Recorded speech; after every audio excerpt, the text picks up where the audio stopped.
So we're going to get into the deep dive topic now. In my experience, too many small and medium-sized business owners and execs think of cybersecurity as a cost and a box-ticking exercise. Often they think of it as a necessary evil. Some may even think of it as unnecessary. They believe that they can fly under the radar and avoid problems just because they're not one of the big boys. I've heard people say that, so I know this to be the case. I have a few problems with that, because when we consider that a lot of cyber attacks are automated, you aren't really flying under the radar if you're leaving your front door open. It's quite easy for that to be detected.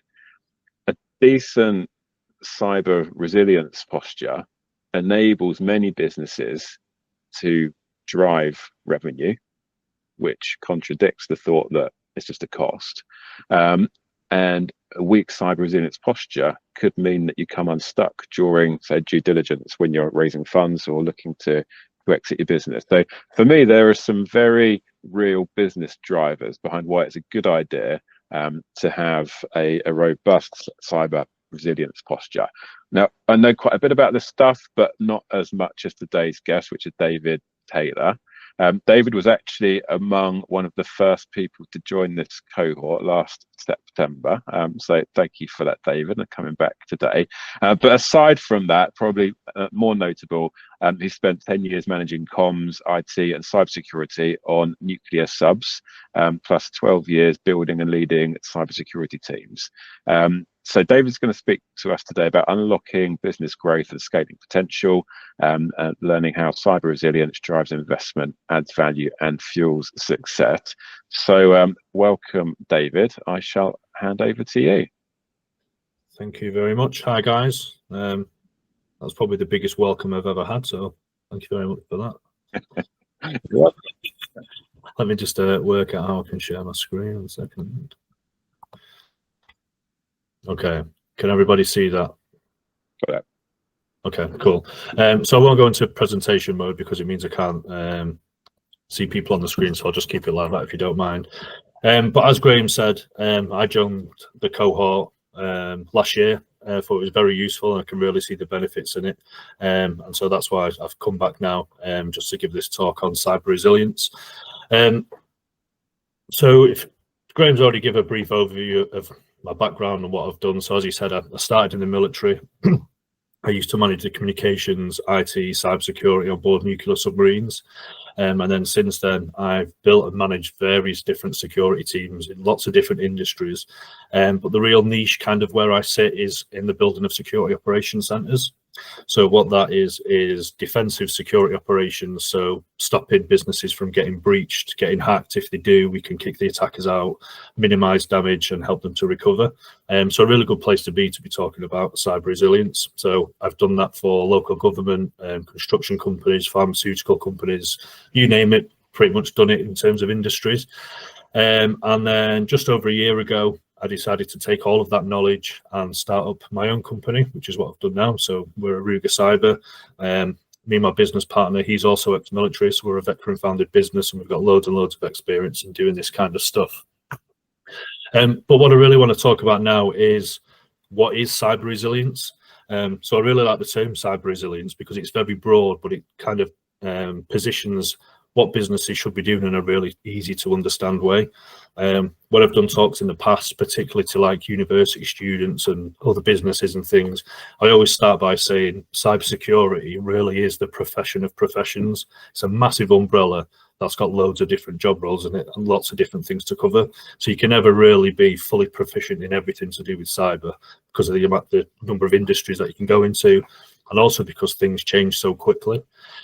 So what you really need to do is think about how can I manage all of that in an easy to understand framework, if you will, and that's where the term cyber resilience kind of comes from. So if you think about what cyber resilience is, basically it's the ability for you guys or for your business to be able to anticipate some kind of cyber attack or data breach, incident, whatever you want to call it, be able to withstand it and also recover from it. And that's important because everyone will have heard the term, it's not if but when. pretty similar to what Graham was saying about AI and businesses using it. It's not a matter of when the staff are going to, if the staff are going to use it, it's going to be when they're using it. It's happening right now. And that's the same with cybersecurity. Every single organization will face some kind of cyber incident at some point, whether that's just somebody, a bot scanning their external attack surface, your website, all of that kind of stuff, your cloud portals, whether it's phishing emails coming in, all of that kind of stuff is definitely going to happen. So how can you stay resilient from that? And a good analogy for this is if you think about it like your house. So the house is your business, and what you want to do is you want to make sure that that house stays safe. So how are you going to do that? When you're going to move into an area, you're going to do an assessment of, is this a nice area to live? What are the threats around there? You're going to note those threats down. How can you combat those threats? So if you're leaving your house, you're going to lock your doors, your windows, you're going to have an alarm system, you're going to have people monitoring. If something does happen, you're going to have your insurance to get you back up and running if things do happen. So really, cyber is pretty much the same as that. You're just using different tools, and it only works a little differently. But particularly for SMEs and startups, it's massively important.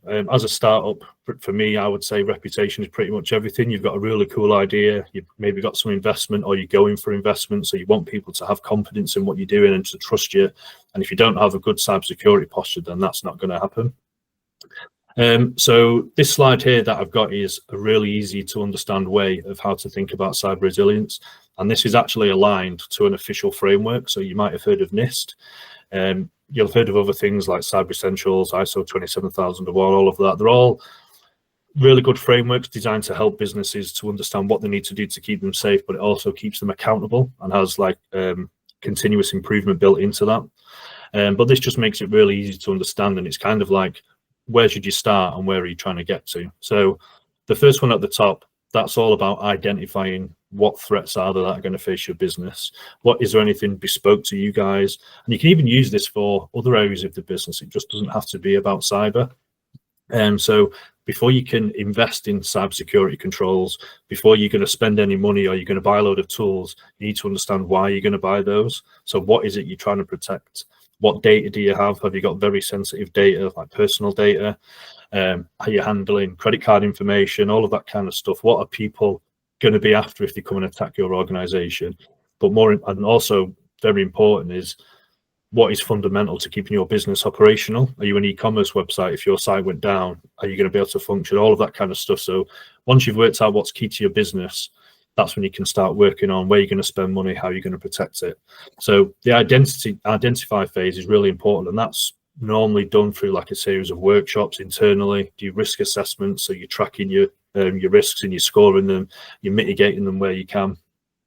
You can then move on to the protect phase. So that is, you've got a load of risks now, you've categorized them, you know what's most important, what's least important. So how are you going to protect that? And a good way to think of this is, an analogy I heard years ago, which I still like now, is you're not going to pay £100 to protect something that's worth £5. Do you know what I mean? So you've got to do a bit of cost-based analysis on that. So you don't want to be buying all the tools in the world if it's going to cost you a lot more than what it is you're trying to protect. And you can use those risk assessments that you've done to kind of track that. Once you've got all of those tools in place and you've implemented them and you know how things are working, is how are you going to know if things are happening? How are you going to know if things are going wrong? How do you know if somebody is trying to breach your organization? And that's where the detect phase comes in, really. So this is kind of what we would do as our day-to-day when we're monitoring our customer environments. We're sat there 24/7, continuously monitoring, continuously watching, making sure that nothing is going wrong in that organization. But that's also really good, and I say this to a lot of our customers. They might come to us and buy our service off us, and it costs them X amount of money, but they might not have any cyber attacks in that year or anything big. So going back to Graham's point, as people think cyber is just a cost, similar to IT, really. IT only don't get thanks when things are working. People only really notice when things aren't.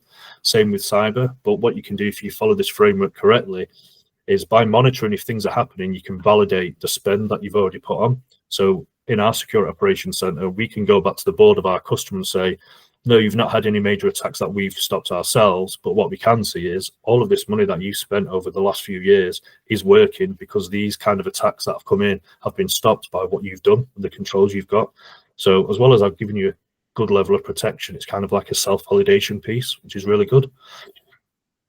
The next thing is, if all of that fails, and something does happen, how are you going to respond to it? And this is really, really important. And this, and why it's important to do this when you're a smaller company, because if you get it right at the start, it's very easy to scale.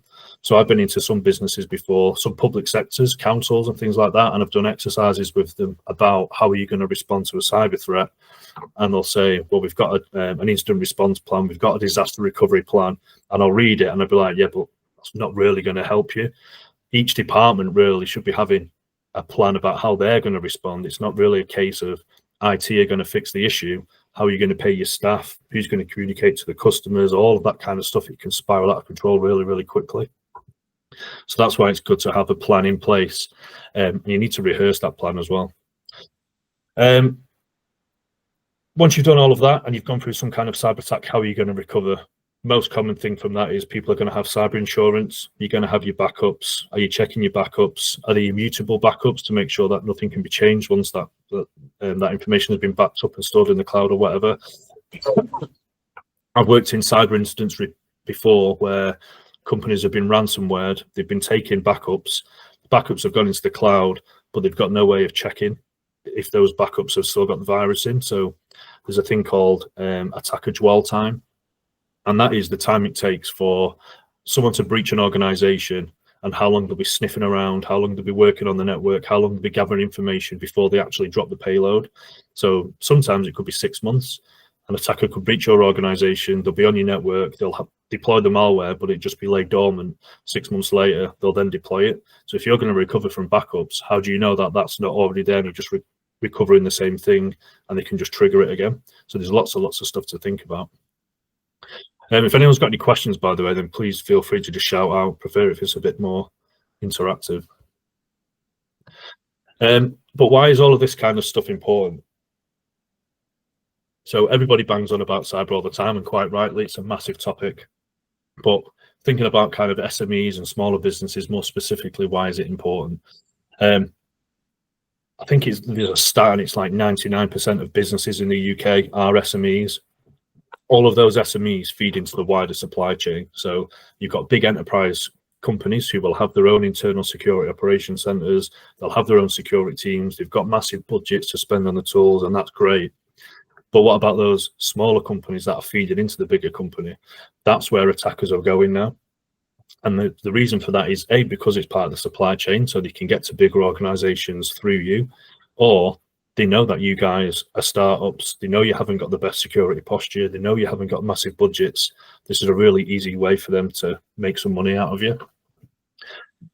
What you kind of see now as well with attacks is, when I mentioned the dwell time before, so say about 3 years ago, the average attacker dwell time was about 6 months. So an attacker would breach an organization, they'd be in there for about 6 months, and then they'd leave after they've done what they want to do. That's now being reduced down to as much as 5 days. And why that stat is important is because it shows attackers aren't really bothered who they're hitting anymore. They've got one job, that is to go in, deploy some kind of ransomware, ask for a load of money, and then get out. And you can buy that as a service. You could go into the dark web now and buy that as a service to target an organization. It's as simple as that. So that's why it's so important. You may or may not have heard, if like you guys work in tech, the thing about shifting security left. That's a really, really good phrase, because what that means is back in the day, people used to think of security as a bit of an afterthought. They would be delivering a service to give to the customers. It would do the job. It would start making the money, and then they would try and secure it afterwards. It's not very effective. Moving security left is all about building cybersecurity into everything you do. So when you're thinking about that, it's not just cybersecurity as in, could we stop this from being hacked? There's a thing called the CIA triad, which is like a very basic term in cybersecurity, and it stands for confidentiality, integrity, and availability. So think of all your systems and data with those three things in mind. So could something happen that could stop this service from being available? Do you need to have something in high availability? How quick can you restore your backups? How important is the data you've got? Do you need to check the integrity of it? What happens if someone was to change that data? AI is a good thing in there. And what language models are you using? Have you got your own? Could someone pollute those? Same with like DNS poisoning and all that kind of stuff. So getting all of that in right at the start with security is very important. And again, it allows you to scale.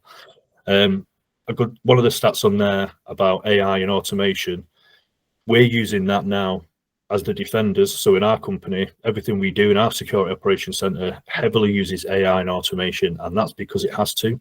In this day and age now, gone are the days where you have a massive team all doing manual tasks trying to defend an organization from a cyber attack. It's just not effective anymore. You need to be quicker, you need to be more accurate, but attackers are doing the same thing. With the use of AI and stuff like that now, it's going to be pretty much impossible to spot phishing attacks, I would say, in the next couple of years. They're all going to be AI driven. They're going to be sent out, hundreds and hundreds and hundreds of them. So we need to move exactly the same way. So defending a cyber attack is going to become a lot harder. And that's why you need to start thinking about it now. An interesting stat as well is that only 31% of businesses are doing cyber risk assessments. To me, I think that's a massive shock, but I work in cyber, so I would always do one. But I suppose if you're starting a business, you've got lots of things to think about. Why would you think about something like that? It's probably not even on your radar. But if you're going for investment, they're going to ask you for that kind of stuff. I was speaking with a CFO yesterday for a marketing agency based in Manchester, who they have just been through a round of investment, but they're looking to exit their business within 2 years. So that they were speaking to me about how can we make ourselves cyber resilient, basically, to make that exit worth more when we leave. And when they went for their funding, they had an auditor come in and they asked them loads of stuff all about cybersecurity. So if you're not taking it seriously, people aren't going to take you seriously, and it's your reputation, isn't it? And if someone was to come into or if I was to go into an organization as an investor and they didn't have anything in place to do with cyber, I'd think, well, what else aren't they doing then? If they're not taking something as important as this seriously, where else do I need to look? So it's best just to build it in from the start. Ask a question, David. Yeah. You were talking about the supply chain risk earlier. And one of the things that I've seen with my clients is that now, if they're trying to sell a contract, not small ones, but like significant value contracts, then they'll be asked to evidence the measures they've been taken to be cyber resilient, whether that's presenting like their ISO certifications, or whether it's presenting results of a pen test, etc. But that's very much like one party to another. How are you seeing people actually ensure there is security through the digital supply chain? Good question. So there's, I think I'm going to touch on in a couple of slides, is a government-backed scheme called Cyber Essentials. I'm not sure if you guys will have heard of it. Very, very basic, very easy to get. And basically, if you follow that framework and you tick all of the boxes in there, that should in theory get rid of kind of 80% of the most common attacks that could face your organization. So things like someone sending you a phishing email, you click on a link and it downloads some malware, like that's very easy to stop. Making sure your software is all patched and things like that. So now what you're seeing is particularly government. So if you want to get any government procurement or frameworks or tenders or anything like that, as an absolute minimum, you need Cyber Essentials. If you've not got that, they won't even entertain you. And I think that's going to get mandated wider. I've worked in organizations before, particularly in pharmaceutical, where we had very, very strict supply chain frameworks. And this was one that we designed ourselves. So because we were handling very sensitive data, like patient data, so medical records, all of that kind of stuff, we had a framework where any supplier that wanted to work with us or wanted to supply a service to us had to go through this kind of audit. And the level of audit depended on the level of data they were holding. So we had to make sure the services were getting pen tested every year. They had ISO 27001. Because all of that stuff is good, right? It shows that people are taking cybersecurity seriously. There's a story from ages ago. In fact, there's hundreds of these stories, but a really good one is, if you've ever heard of Target, the big like supermarket in America, I think it's like very similar to Asda over here. Years and years ago, probably, I don't know, 6-7 years ago, something like that, they had a big cyber attack where someone installed malware on all the point of sale devices in the shops. The reason that happened, they had their own security operations center. They had a massive budget. They were taking cyber seriously. But the reason they got breached is because they had air conditioning units in the shops, and the supplier who was managing those air conditioning units was able to remote in to monitor them and configure them. They weren't taking cybersecurity seriously. So they got breached, which got the attackers onto the air conditioning units, which then meant they could deploy malware onto the big network. It's just as easy as that. So that's why you need to be taking cybersecurity seriously. I would advise absolutely everybody as a startup, small business, to do Cyber Essentials. It's very easy to do. I mean, we can even help you do it for you and get you certified. But a good thing about that is, A, you get the badge, you can put it on your website, it shows you taking cyber seriously, but you get free cyber insurance off the government. I think it's only up to like 50 grand or something like that, but it's better than nothing, isn't it, as a startup or as an SME? So I'll definitely look into that.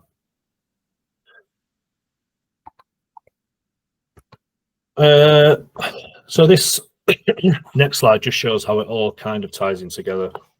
So making yourself cyber resilient, there's loads of stuff you can do there. It shows customers that you're taking cyber seriously, you're going to handle their data properly. If they're paying for a service, they know that you're not going to go down. There was a stat on the last slide, I think it was like 60% of small businesses that experience a cyber attack don't recover after 6 months. And you can see why. Things like ransomware and all of that kind of stuff could wipe you out very easily. So trust is a big thing.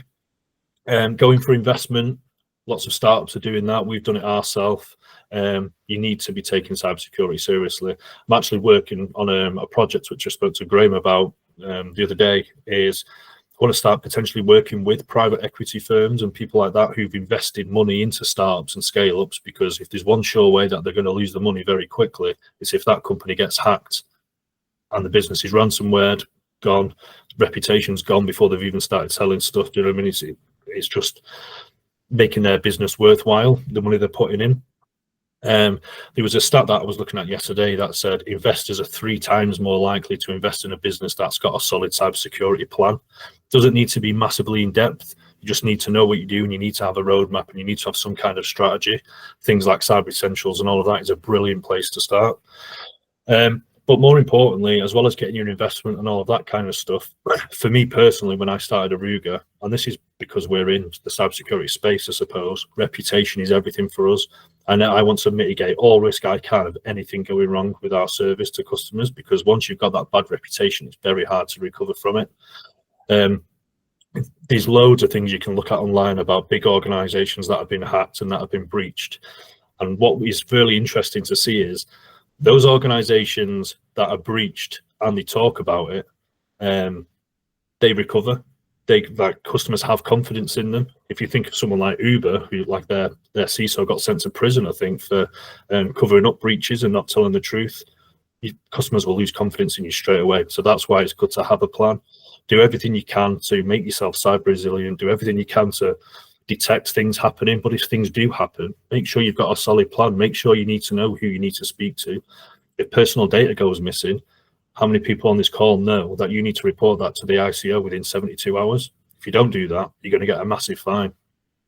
All little things like that need to be in your plan. I think someone just asked a question, but I can't see it. Do you want to just shout it out? Oh, no, there we go. Yeah, good question. So Robert just asked, would you say CEOs assume that Office 365, Google Apps and all of that kind of stuff, data is protected? Actually, let me skip to the next slide because I kind of answered that on there. So this is just how you can become cyber resilient. And there's a thing there that says, no, your data is not backed up if it's in 365 and all of that kind of stuff. And this is something I hear it all the time from SMEs, because you're putting stuff in Azure, you're putting stuff in Microsoft 365, because they've got different availability zones and they promise a 99% uptime and all of that kind of stuff. People presume that data is safe, but it's not. If you delete it yourself, it's gone. If it gets corrupt, it's gone. You still need to be backing stuff up, very similar to what you do on premise. So yeah, very, very good question. But this slide really is just very, very high level on how to become cyber resilient. Like, I could speak about this all day, and what I've tried to do here is just keep it very high level because there's so much to go into, and a lot of it is very individual, based on business and what it is you're trying to achieve. But these are just very quick wins. So first of all, assess your risks, know what data you've got, know where it's stored, know how valuable it is to the business, like what systems are going to bring your business down if they go down. And just as importantly, what suppliers do you massively rely on? If a supply was to go down, would that kill your business? If that's so, is there anything you can do about it? If not, how are you going to communicate it to your customers? All of that kind of stuff you need to think about. In terms of technical controls, just the basics can get rid of, like I said before, like 80% of the most common attacks. Multi-factor authentication, using password managers, having golden images. So if you've got staff and you're deploying laptops to everybody, make sure it's built from the same image. That just makes it really easy for you to manage and monitor, doing your patches and all that kind of stuff, and have login and monitoring. Now, Security Operations Center was a service that only big enterprise organizations would go for. A, because it costs so much money to spin one up yourself. If you're going to outsource it, it can cost quite a bit of money. But that's something that I'm seeing SMEs want a lot more, and there's a number of reasons for that. A, because it's becoming more cost effective now, as there's more of them, and people are using technology like we are at Aruga, automation, AI, we can keep our costs down. But with the different frameworks that are coming out, like NIS2 and DORA and all of that kind of stuff, all of those are mandating that you need some kind of logging and monitoring. And it makes sense, right? Like, you can have all the controls in the world, but how do you know they're actually working if you're not doing any kind of assessment or you're not checking? So that's something very important. Training and awareness, again, very important.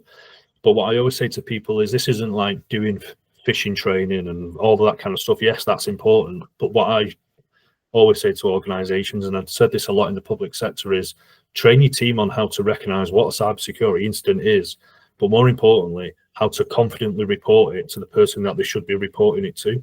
If they don't know how to do that, what's the point? Or if they think they're going to get told off if they report something, what's the point?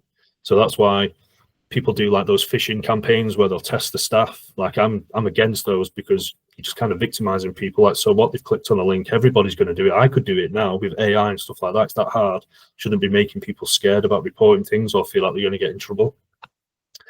The point which Robert touched on about data being backed up, again, massively important. Having a plan. You need to have a plan for everything. You've got your business plan, you start your business, so you need to have a plan in how you're going to protect that from a cyber resilience point of view. And then have allies. You can't know everything, you can't do everything. Like, even us, we're pretty much experts in security operations, but there's some stuff that I won't deliver to our customers because we're not the best at it. So we bring in trusted suppliers, things like digital forensics and all of that kind of stuff. We can do stuff to a point, but for some certain scenarios, you need the people who have made a career out of that, who know it inside out. So don't be scared about having contacts, build a network, and bringing third-party suppliers in. And then frameworks, which I'll touch on very briefly in a minute, is a great place to start your journey. It's a structured way, gives you something to follow, but it also allows you to check what you're doing is effective. So this is pretty much the last slide, and I'll send these out if you want to copy them, but this is just some good resources for smaller organizations and where to get started. So I mentioned frameworks are really good, and they're good for a number of reasons, which I've kind of already explained. Is it just gives you structure, it gives you direction, and it proves to external parties that what you're doing is good. And there's a number of them, and the way they work, there's hundreds of them, but they all kind of build on each other. So if you start off small now as a SME, start or whatever, you can start off with the 10 steps to cybersecurity. That's free. You just click on the website and it will tell you stuff you should be doing. Implement that first. Then you can do your cyber essentials. That follows on. That's an official accreditation. You can put it on your website. Suppliers will ask to see your certificate, so you can send it to them. You get your free cyber insurance. Once you've done that, you might then want to go a step up and do things like ISO 27001, which is a lot more complex, but it builds on the basics. Same with NIST and all of those kind of things. Typo there. There's a thing called the Cyber Resilience Centre. Well, not many people know about this, but they are in every single region of the UK. I've done a lot of work with them in the past. And what they are is a government organisation. It's like a charity, but it's led by the police. So in the Northwest, it's run by Greater Manchester Police. And what they do is support small businesses to stay secure. So they can do cyber audits for you. They could do vulnerability scans for you. If you do fall the victim of cybercrime, they can help you out. They can help you recover. It's just a very, very cost-effective way. I mean, probably shouldn't be telling you that, because obviously I want you to come to Aruga and buy it off us, but you can use those guys and it's pretty much free. The stuff about the ICO, I've put that on there. I would recommend every business registers with the ICO. I think it costs £100 for the year. Again, people will ask for that on tenders. Have you registered with the governing bodies in your area, stuff like that? ICO is one of those. And if you do have a hack, or you think that personal data has gone missing, you've got 72 hours to report it to the ICO. If you do have a breach and a lot of personal data has gone missing, or PII, whatever you want to call it, they're the guys that will decide what kind of fine you're going to get, if you're going to get a fine. So if they come into your business, if you have a load of personal data, you get hacked, all of that data goes missing, it's on the dark web, everyone's going mad, they're all trying to sue you. If the ICO come in and say, these have done absolutely nothing to keep that data safe, they've not got any kind of plans, they've not done any software patches, they don't know what they're doing, you're going to get a fine. If they come in and see that you're a startup, you've done your incident response plans, you've got a bit of a strategy, you're taking cybersecurity seriously, you probably won't get a fine. But they're the guys that will decide that. And that's why you've got 72 hours to report it to them. So everybody should know that. And then last slide, I won't go too much into this. It's just a bit about us and how we can help. So anything that you need, kind of, if you want 24/7 security operations, we can do that. If you even want some help with coming in and doing a bit of a cyber strategy for you, you want to get cyber essentials, we can do all of that with you. So I'll send the slides out. Graham will give you my details if you've not got them already, and then please give me a shout. But any questions, happy to answer them. I know I've rattled through that, and it's such a broad topic, like you could talk about it for ages, so I've tried to keep it as high level as possible, but happy to answer anything anyone's got.